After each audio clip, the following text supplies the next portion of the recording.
하나님의 크신 은혜와 사랑이 여러분과 함께 하심을 믿습니다. 여러분 기억에 남는 어떤 초대나 모임이 있을 거라고 생각이 듭니다.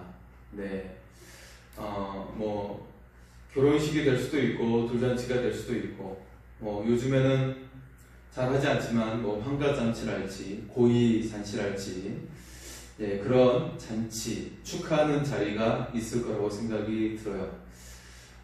여러분을 행복하게 했던 모임은 무엇이었나요? 무엇보다 여러분을 환대하고 환영하시는 분이 계십니다. 바로 예수 그리스도이시지요.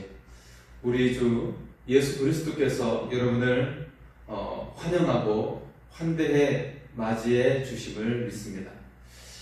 성경은 하나님의 창조 세계로 시작해서 그리고 그 창조 세계의 마지막 모습으로 끝나게 되는데요. 오늘은 성경의 마지막 장이면서 요한계시록의 마지막 장의 말씀이죠. 창조 세계의 마침에 대해서 말씀을 하고 있어요. 오늘 22장 1절에서 5절의 말씀은 앞에 있는 새 예루살렘에 이어지는 그런 말씀이죠. 그리고 6절부터 마지막 절까지의 말씀은 요한계시록의 모든 계시를 끝맺음하면서 마지막 이제 주님의 오심을 기다리면서 당부의 말씀을 하고 그리고 주 예수여 오시옵소서라는 그런 말로 말씀을 마치고 있습니다. 자, 태초에 하나님이 천지를 창조하시니라 이 말씀으로 시작했던 성경이 이제는 주 예수여 오시옵소서 너에게 모든 은혜가 있을지어다 라고 그렇게 마치고 있는 것을 볼 수가 있죠. 자, 오늘 말씀은 먼저 새 예루살렘의 생명나무와 생명수에 대해서 말씀을 하고 있어요. 새 예루살렘의 강력하고 절대적인 특징이 있는데 그것은 바로 생명이 그 가운데 있다는 것이죠. 생명이 있다. 즉 생명수와 생명나무가 있다고 말씀을 하고 있습니다. 자, 1절과 2절의 말씀입니다. 또 그가 수정같이 맑은 생명수의 강을 내게 보이니 하나님과 및 어린 양의 보좌로부터 나와서 길 가운데로 흐르더라. 강 좌우에 생명나무가 있어 12가지 열매를 맺되 달마다 그 열매를 맺고 그 나무 잎사귀들은 만국을 치유하기 위하여 있더라. 자, 새 예루살렘의 가장 큰 특징은 바로 거기에 생명이 있다는 거야. 거기에 생명수가 흐르고 생명나무가 그곳에 있다라고 말씀하고 있는 것이죠. 자, 새 예루살렘에 생명수와 생명나무가 있는데, 자, 생명수와 생명나무라고 말을 하면 떠오르는 장소가 있어요. 어떤 장소가 떠오릅니까? 그것은 바로 창세기에 나와 있는 에덴 동산이죠. 에덴 동산에는 우리가 보통 선악과에 대해서만 기억을 하지만 거기에는 생명나무가 있었던 것이죠. 동산 중앙에 생명나무가 있었어요. 생명나무도 있었고 온갖 좋은 나무들이 많이 있었죠. 아마 생명나무가 단지 한 그루의 나무만이 아니라 또 여러 그루가 있었을 겁니다. 있었을 거고 그리고 또 아름답고 좋은 나무들이 많이 있고 또 맛있는 열매를 맺는 그런 나무들도 많이 있었던 것이죠. 온갖 아름다운 나무들도 많이 있고 아름다운 꽃들이 피는 곳이 에덴 동산인데 그런데 유독 하나님처럼 지혜롭게 할 만큼 탐스러운 선악과로 사탄이 뱀의 모습으로 등장해서 아담과 하와를 유혹했죠. 자, 에덴 동산의 특징은 그러나 무엇보다도 생명나무가 그곳에 있었어요. 하지만 아담과 하와의 불순종으로 생명나무에서 쫓겨나고 말았죠. 에덴 동산에서 쫓겨났다라고 하는 것은 생명나무로부터 쫓겨났다라는 의미입니다. 생명나무가 원래 주어졌는데 불순종으로 빼앗기게 된 거예요. 처음부터 사실 우리에게 주어진 나무는 생명나무였어요. 생명나무가 주어졌는데 그것을 빼앗기게 된 것이죠. 생명수와 생명나무를 회복시키신 분이 계시는데 그분이 바로 우리 주 예수 그리스도이십니다. 예수님께서 십자가의 죽으심과 부활로 그 생명나무를 우리에게 회복시켜 주셨어요. 그래서 주님의 그 십자가의 죽으심과 부활 사건 이후에 생명이 우리 가운데 있습니다. 주님을 믿는 자들에게 주님의 그 생명이 우리 가운데 있어요. 하지만 그 영생을 위한 최종 단계가 예수님의 재림과 최후의 심판 후에 주어지게 되는 것이죠. 이것은 하나의 사건이에요. 예수님의 재림은 최후의 심판과 하나의 사건입니다. 그래서 예수님의 재림과 더불어서 영생이 우리 가운데 완전하게 이루어지게 되는 것이죠. 하나님과 어린이이신 예수님의 보좌가 생명의 근원이라고 오늘 성경은 우리에게 말씀을 하고 있어요. 생명의 근원이 어디라고요?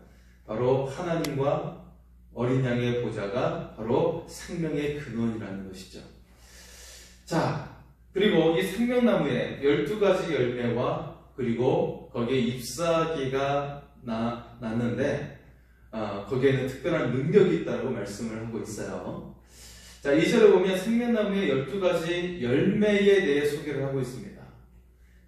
거기에 한 가지 열매가 아니라 12가지 열매를 맺고 그리고 그 12가지 열매가 달마다 열매를 맺는다는 것이에요. 그러니까 이번 달에는 이런 열매를 맺고 다음 달에는 이런 열매를 맺고 그렇게 해서 연속적으로 해서 매월 새로운 열매를 맺게 된다는 것이죠.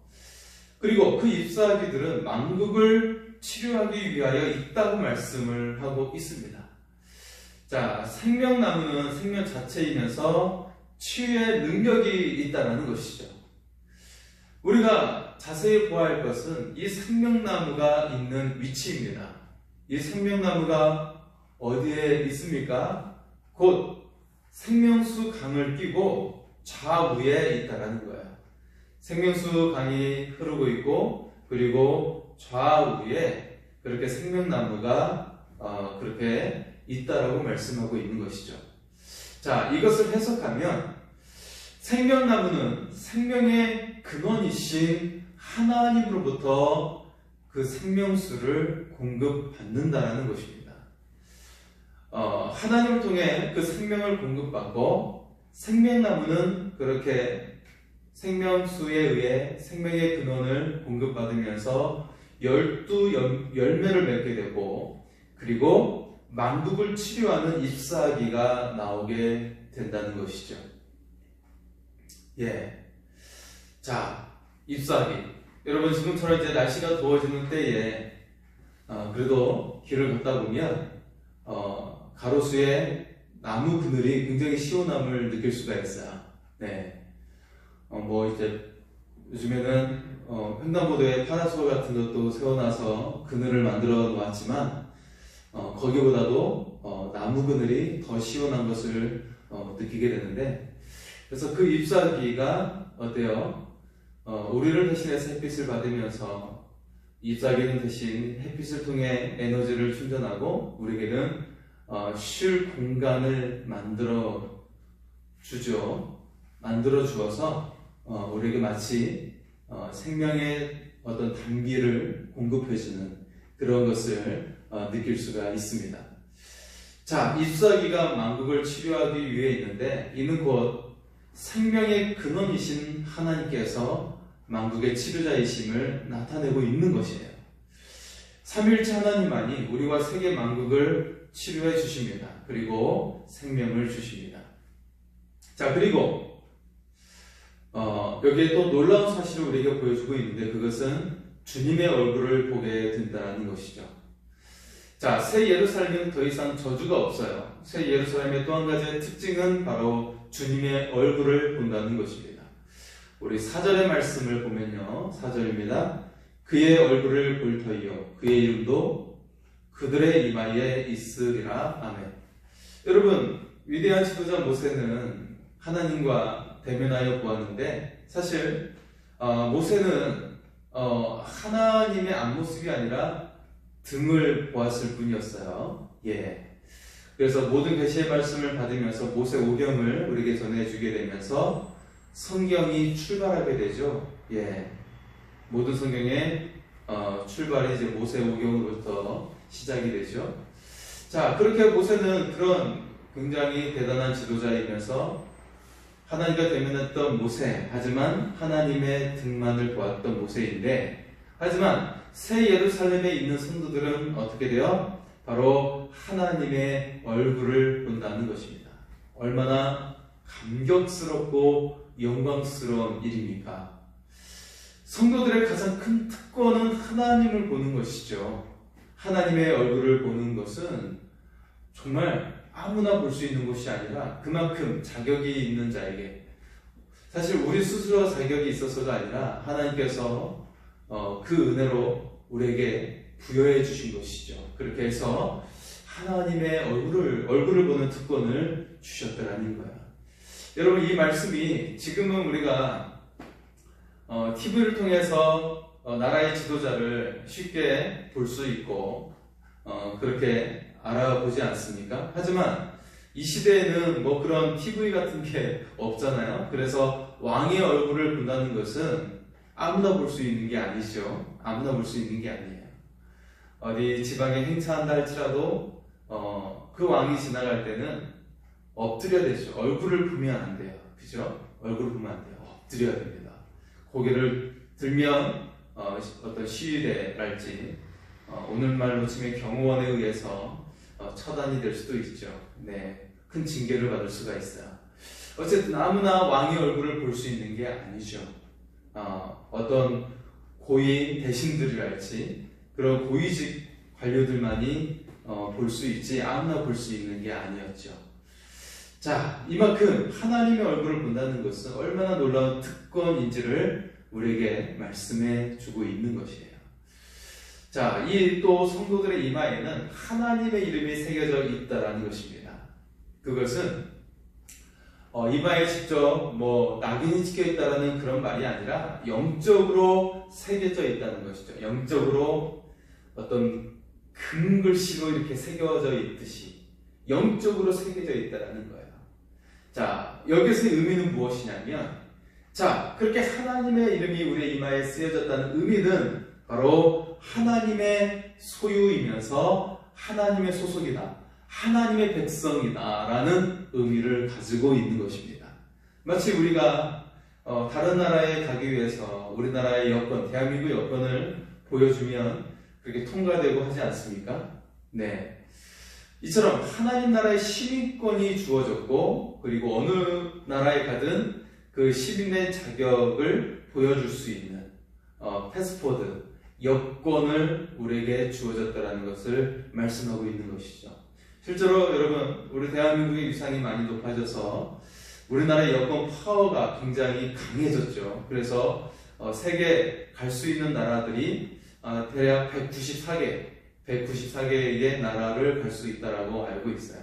심지어는 유럽의 어떤 조지아라고 하는 나라는 우리나라 대한민국 여권을 가지고 있으면 그냥 비자 없이 1년 동안 거주할 수 있다라고 그런 이야기를 합니다.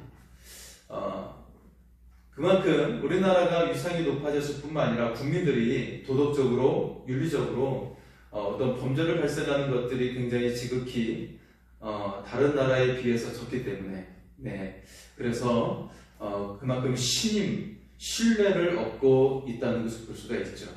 하지만 무엇보다도 우리의 이마에 하나님의 이름이 쓰여졌다. 우리는 하나님의 백성이라는 거야. 하나님 나라에 속해 있다는 거야. 이 놀라운 은혜와 영광이 우리에게 주어졌어요. 우리가 이 세상을 살아가면서 여러 가지 문제들이 있고 고통스러운 일이 있을 수 있지만 이미 우리는 무엇이 있어요? 우리 이마에 하나님의 이름이 쓰여져 있고 하나님의 소속이고 하나님 나라의 백성입니다. 이 자체가 얼마나 영광스럽고 감격스러운 것인지, 그래서 우리가 이 땅에 살면서도 이처럼 하나님의 시민권, 하나님 나라의 시민으로서 우리는 당당하게 살아가야 한다라는 것이죠. 이것은 놀랍고 감격스러운 일입니다. 자, 그리고 새 예루살렘에는 영원한 빛이 있다라는 것입니다. 새 예루살렘의 마지막 네 번째 특징이 밤이 없다는 거예요. 밤이 없고 밤이 없다는 것은 항상 빛으로 가득하다라는 것이죠.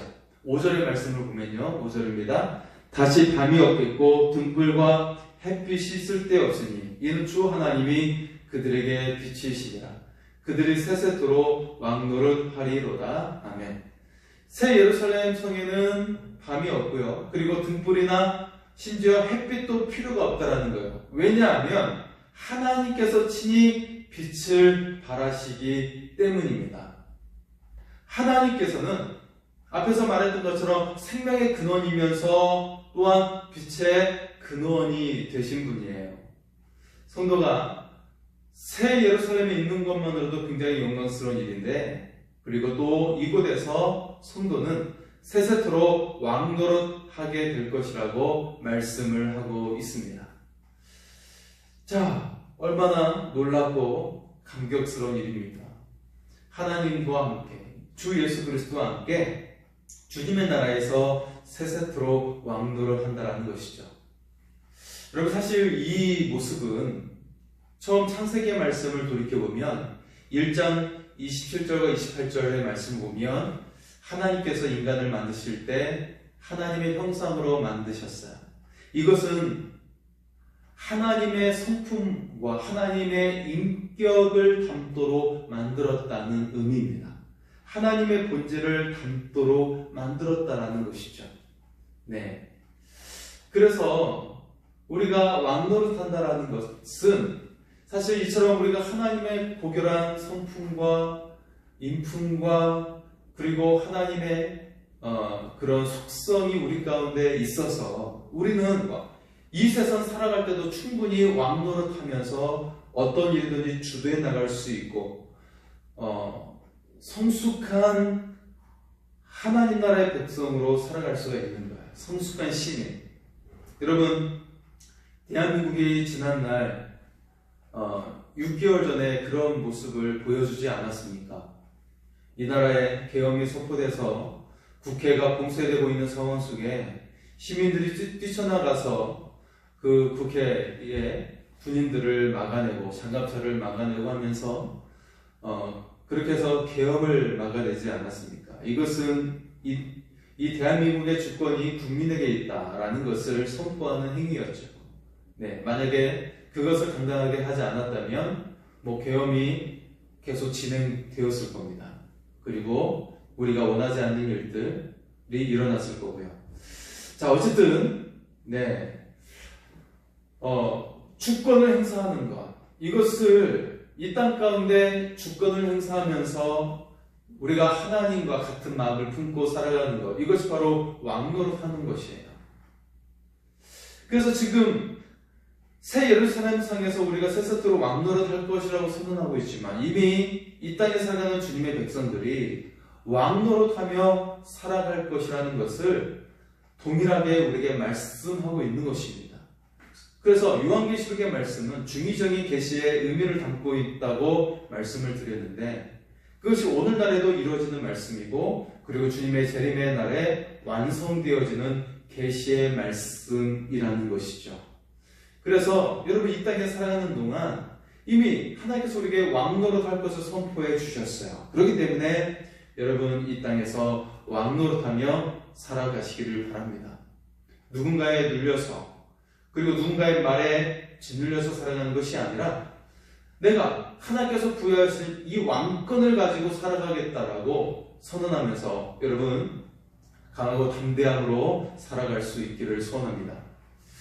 자, 그리고 이처럼 세세토록 왕노릇하리로다 라고 하는 성도들은 바로 누구냐면 계시록 21장 17절에 기록된 것처럼 어린 양의 생명책에 기록된 자들이라는 것이죠. 그리고 이처럼 생명책에 기록된 자들은 하나님의 신앙을 지키며 세상을 이긴 자들입니다.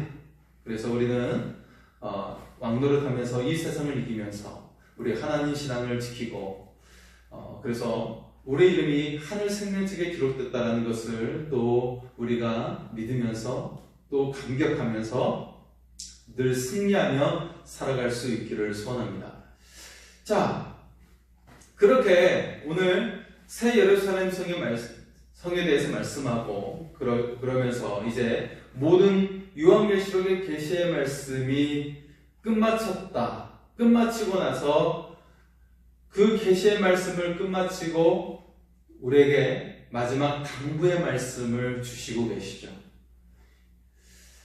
자, 이 당부의 말씀 속에 우리 주님께서 어떤 말씀을 주시냐면 이 계시를 주님께서 친히 성취하시겠다라고 말씀을 하고 계십니다. 이 계시의 말씀이 우리 성도들이 무언가 잘나서 우리가 스스로 해나가는 것이 아니라 우리는 단순히 하나님과 주 예수 그리스도만을 믿으면 되고, 그리고 이 계시는 친히 누가 이루신다고요? 바로 우리 주님께서, 우리 주 예수 그리스도께서 친히 이루신다라는 것이죠. 자, 6절의 말씀입니다. 6절입니다. 또 그가 내게 말하기를 이 말은 신실하고 참되지라.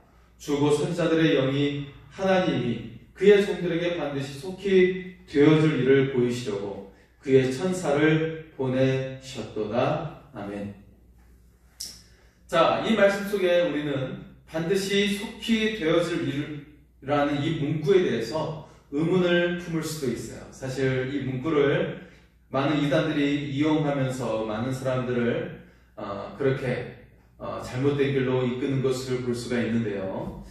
자, 여러분, 반드시 속히 되어질 일인데 왜 사도 요한이 살았을 당시에 그 시대에 당장 이루어지지 않았을까? 질문을 해볼 수가 있겠죠. 사실 성경에서 말하는 종말의 시점이 언제인가에 대해서 우리는 아는 것이 굉장히 중요합니다. 종말의 시점이 언제인가? 성경에서 말하는 종말의 시점은 바로 예수님의 탄생과 함께 시작되는 거예요. 이미 예수님께서 탄생하실 때 그 시대에 살았던 헤롯 왕은 아기 예수님을 죽이려고 했죠. 왜냐하면 심판의 때가 왔다는 것을 알았기 때문에 사탄이 헤롯의 마음을 충동해서 그 당시에 태어난 아이들을 죽게 하는 일들을 행하려고 했어요. 왜냐하면 주님이 탄생하는 것과 동시에 심판의 날이 왔기 때문에 그렇습니다. 종말의 시점은 바로 예수님의 탄생으로부터 시작되는 거예요.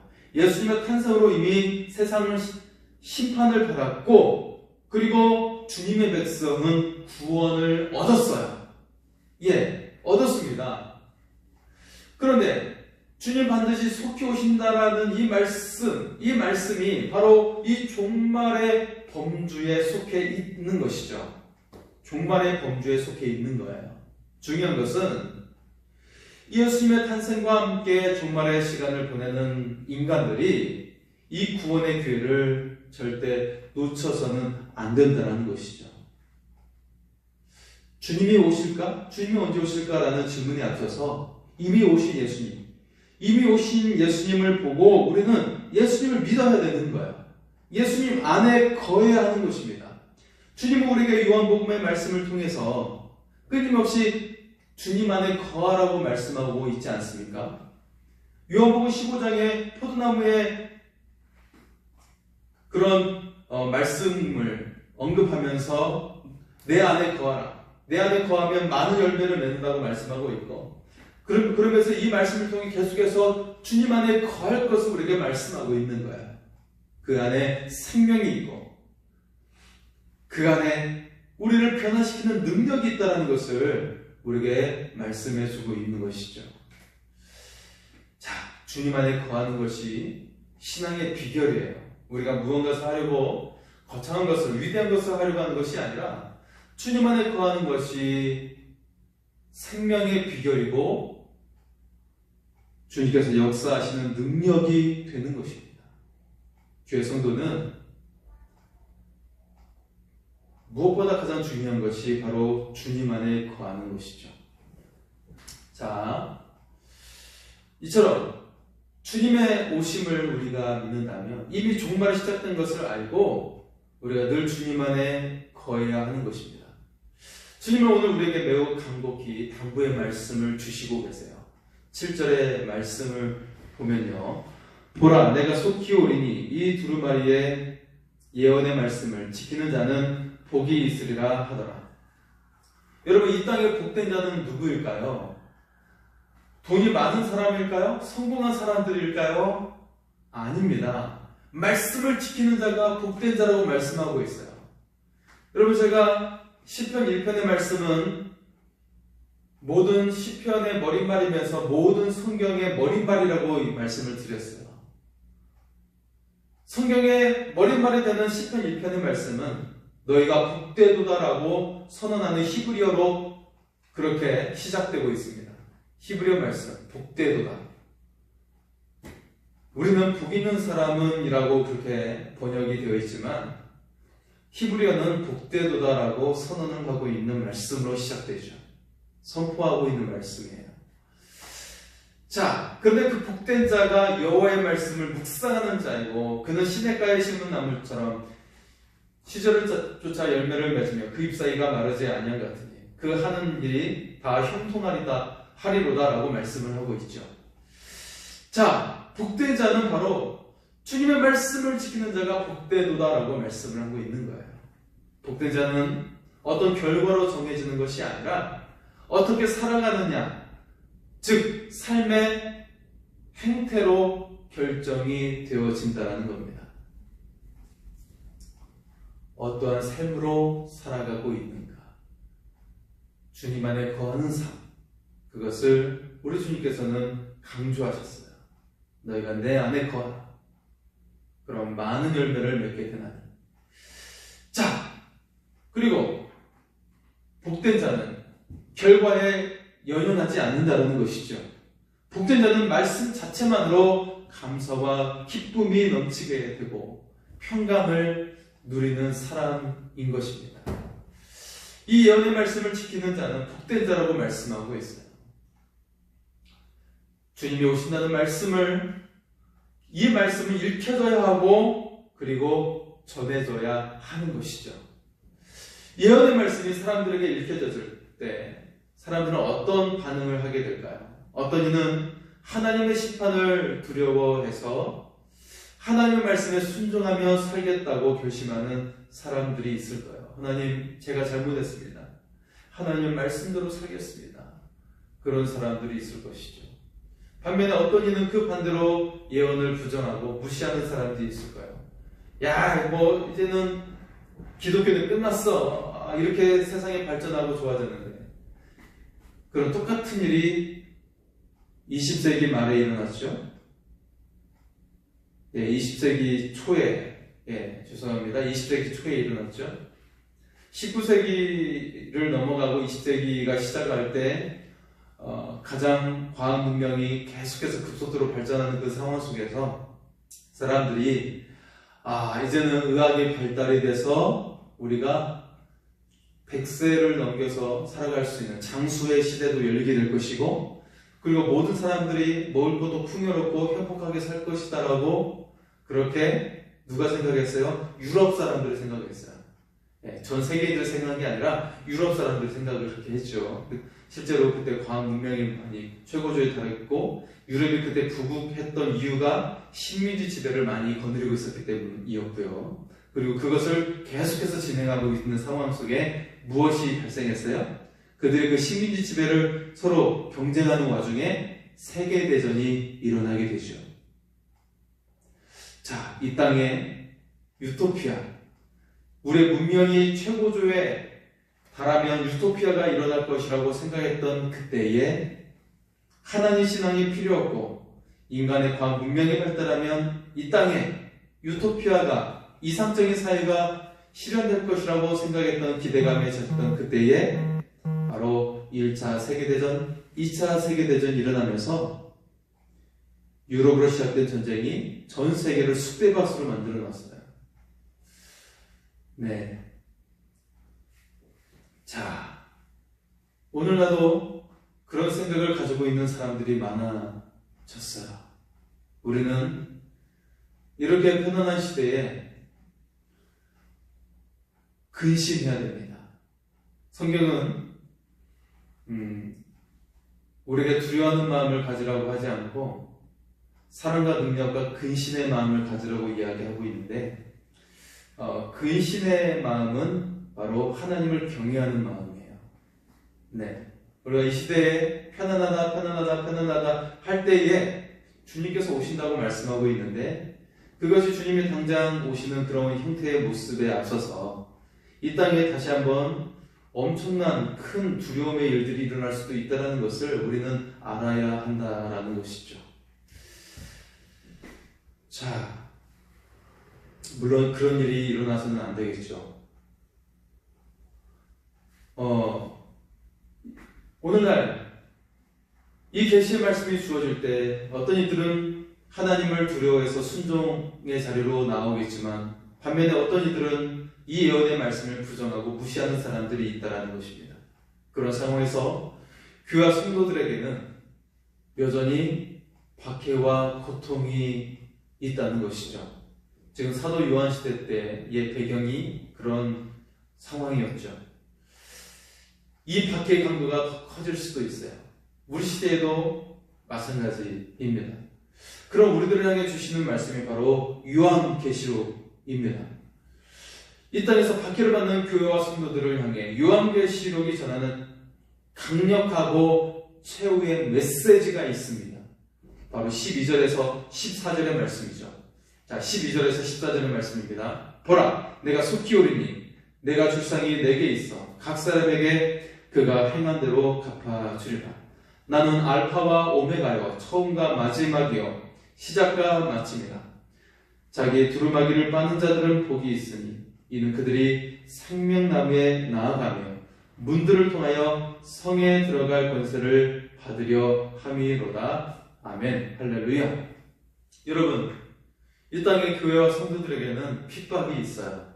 예수님을 잘 믿으면 평안한 것이 아니라 공격이 들어오고 그리고 여러 가지 갈등의 상황들이 오게 돼요. 내가 만약에 지금 아무런 갈등도 없고 아무런 어려움이 없다면 신앙생활을 잘하고 있는가 질문을 해봐야 됩니다. 예수님 때문에, 하나님 때문에 우리에게는, 우리의 마음속에는 평강이 있겠지만 우리의 삶에는 많은 공격이 있을 수 있다는 것이죠.